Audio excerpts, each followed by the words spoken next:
Olá, você está mais uma vez no canal Corchatube. Aqui é o Vitor e hoje vamos falar de mais um vexame do Coritiba. No jogo de volta da quinta fase da Copa do Brasil, o Corcha perde por 2-0 do Santos em sua casa, com o estádio completamente lotado, e faz mais uma vergonha na competição.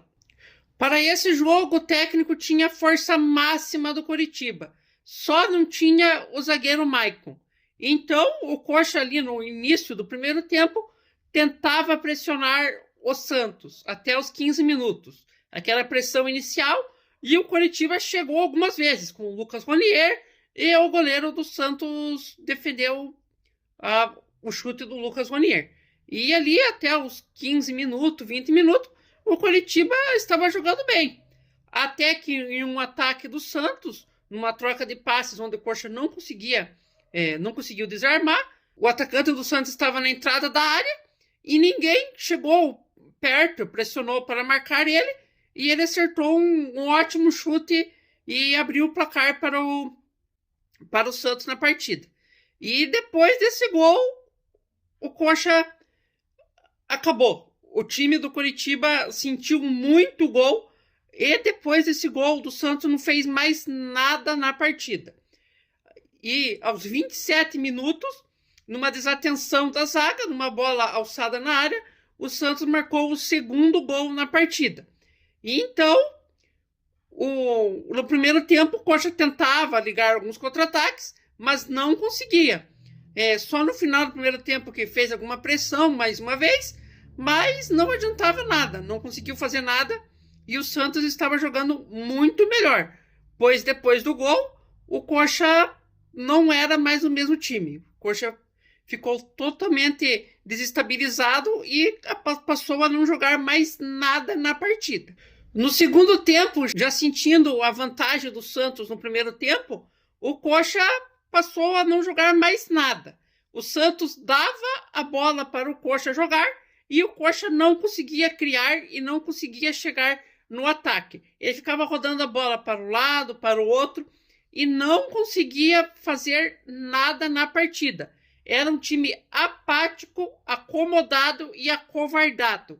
Era um time com muita covardia, que não tentava atacar. Até o técnico Fernando Serra tentou mexer no time, colocando o Breno Lopes, que já está 3 jogos sem jogar, e ele não fez absolutamente nada. O ataque inteiro do Coritiba no segundo tempo não existiu. O Pedro Rocha não fez nada, até tentou, mas não conseguiu fazer nada. O Breno Lopes não fez nada. O Ronier não jogou absolutamente nada nessa partida. E o Corcha só ficou rodando a bola para um lado e para o outro e não fazia absolutamente nada na partida. E o único destaque do Coritiba foi o zagueiro Jaci, que, como sempre, foi o único jogador que estava com alguma vontade de jogar no jogo de ontem. Então, o Corcha fez um vexame enorme nessa partida.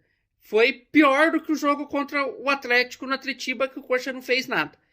Era um jogo que, com o apoio da torcida, era para ir para cima e tentar marcar o gol, mas o Corcha não conseguia mais jogar. Então, foi um resultado horrível e foi péssimo para o Coritiba. Isso desestabiliza totalmente o time para a sequência do Campeonato Brasileiro, e mais uma eliminação nas primeiras fases da Copa do Brasil, como nos últimos anos o Coritiba faz. Mais um vexame. Com o elenco curto que o Coritiba tem, a gente já esperava que não ia ir longe na Copa do Brasil.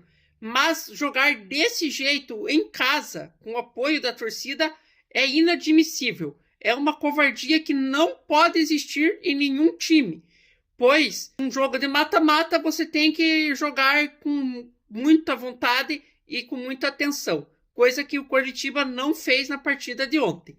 A diretoria montou um time terrível. O Corcha não tem um banco de reserva e não tem opções. E isso pode atrapalhar muito o Coritiba na sequência. Então, se o Corcha não contratar ninguém nessa janela do meio do ano, o Coritiba vai acabar caindo. Pois até agora estava fazendo um campeonato bom e agora chegou no limite do seu elenco, que é um elenco muito curto e que não tem opções. Então, se o Coxa não contratar, ele vai sofrer bastante até o fim do campeonato. E o nosso próximo jogo no domingo vai ser novamente contra o Santos. E então, nós esperamos que o Coxa jogue com muita mais vontade do que jogou nesse jogo da Copa do Brasil e conquiste os 3 pontos, pois o campeonato está ficando achatado e o Coritiba está muito próximo da zona de rebaixamento no Campeonato Brasileiro. Muito obrigado e até a próxima. Vamos, Coxa!